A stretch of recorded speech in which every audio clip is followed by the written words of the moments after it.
ഇത് Shailaja teacher, Nilambur sub ജില്ലയിലെ ആദ്യത്തെ പ്രീ പ്രൈമറി സ്കൂളിലെ ആദ്യത്തെ പ്രീ പ്രൈമറി ടീച്ചർ. കവളമുക്കട്ട എന്ന കൊച്ചു ഗ്രാമത്തിലെ GLP സ്കൂൾ, അവിടുത്തെ പൂർവ്വ വിദ്യാർത്ഥി കൂടിയായിരുന്നു ശൈലജ ടീച്ചർ. 32 വർഷമായി ഇന്നും ടീച്ചർ ഇവിടുത്തെ പ്രീ പ്രൈമറി അധ്യാപികയാണ്. മാത്രമല്ല KSPPTA എന്ന സംഘടനയുടെ സംസ്ഥാന സെക്രട്ടറി കൂടിയാണ് ശൈലജ ടീച്ചർ. ആദ്യകാലങ്ങളിൽ കുട്ടികളിൽ നിന്ന് പിരിച്ചു കിട്ടുന്ന ഫീസിൽ നിന്ന് തുച്ഛമായ ശമ്പളത്തിനായിരുന്നു ടീച്ചർ ഇവിടെ സേവനമനുഷ്ഠിച്ചിരുന്നത്.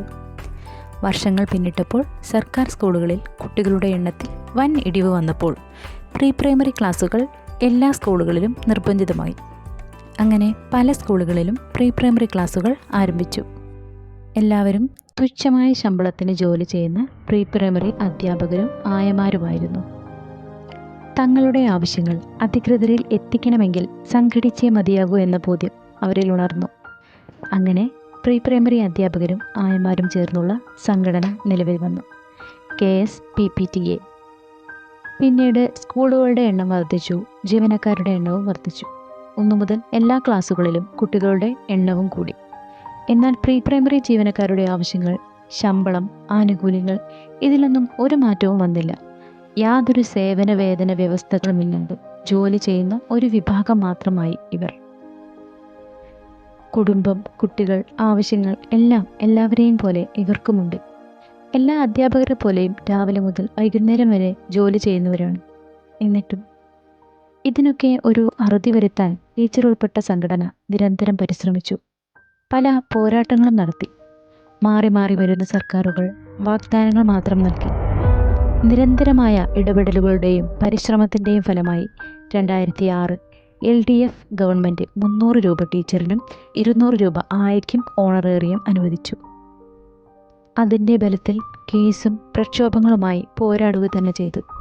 അതിൻ്റെ ഫലമായി 5000 രൂപ ടീച്ചറിനും 3500 രൂപ ആയയ്ക്കുമായി നൽകാൻ വിധിയായി. വിധി വന്നപ്പോഴേക്കും LDF അധികാരത്തിൽ നിന്ന് പോവുകയും UDF അധികാരത്തിൽ വരികയും ചെയ്തു. അങ്ങനെ സർക്കാരിന് ആ വിധി നടപ്പിലാക്കേണ്ടി വന്നു. അതിനുശേഷം LDF സർക്കാർ 5000 എന്നത് 9000 ആക്കുകയും ആയമാർക്ക് 3500 എന്നുള്ളത് 6000 ആക്കുകയും ചെയ്തു.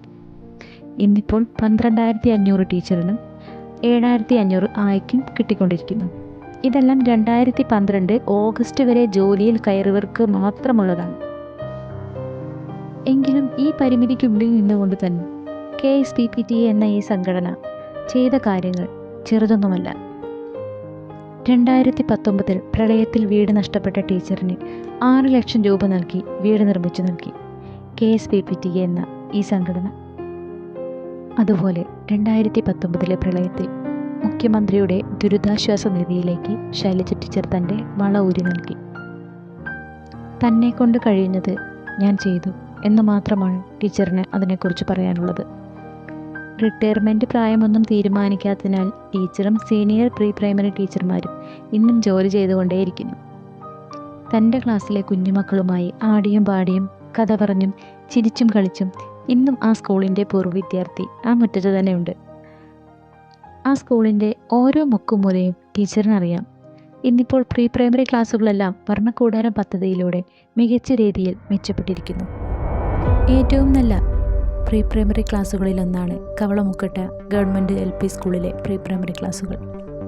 ടീച്ചർ ഇനിയും ആട്ടവും പാട്ടും കളിയും ചിരിയും കഥകളുമൊക്കെയായി ഒരുപാട് കുട്ടികളിൽ അറിവിൻ്റെ വെളിച്ചം തൂകി ഒരുപാട് പുതിയ തലമുറകളെ വാർത്തെടുക്കട്ടെ.